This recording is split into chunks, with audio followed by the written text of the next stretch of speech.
A 6-year-old girl in Bald Knob. Deputies think this was a murder-suicide.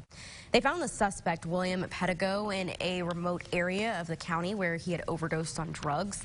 First responders gave him Narcan, but he died at the hospital. Now people who live in the area are remembering the little girl. Just wanted to play. She loved her mom and daddy.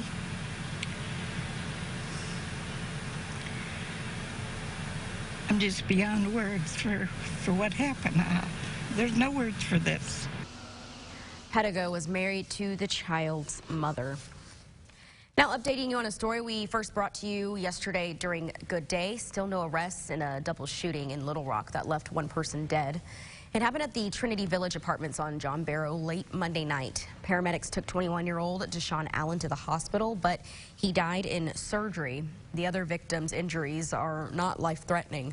Police tell us Allen was also shot a few weeks ago. They have not said if the two cases are related. In West Memphis, a man is in jail this morning accused in a murder from earlier this week. Justin Thomas faces first-degree murder and possession of a firearm charges. Police have not identified the victim, but we do know the victim was a 28-year-old man who lived in West Memphis.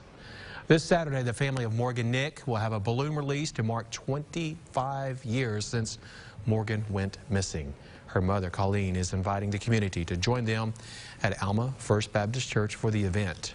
Governor Hutchinson is expected to attend. The balloon release will be held this coming Saturday at 7 in the evening. 274 more new COVID-19 cases confirmed in Arkansas. So far, there have been nearly 13,200 cases. Part of Governor Hutchinson's testing goal this month is to test every nursing home resident and worker. The governor says nursing homes have made strides in protecting their residents, and he hopes to announce visitor protocols soon. So far, doctors have completed testing at 150 of the 400 facilities in the state. And it tells you that we are protecting our most vulnerable citizens, and that we're hopefully will be in a position down the road that they can have visitors again. More than 70% of deaths have come from the 65 and over age group, with many of those having been nursing home residents.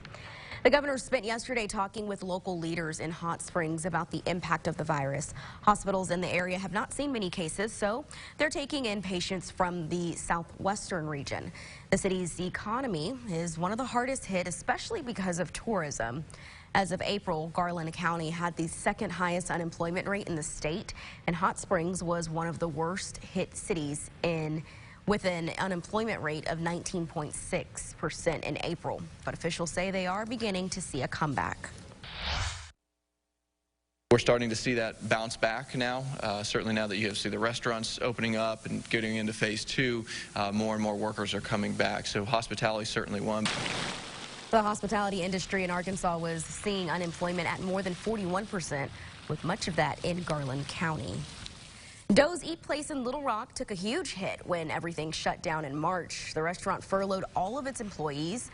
The restaurant opened back up on May 26, but soon had to close its doors again as protesters swarmed the state capitol just blocks away. Now the restaurant is back open and hopes to stay that way. Things were tight. People were scared. I mean, we were all scared how long this was going to last. Back to normal. I'm just feeling good. Really feeling grateful.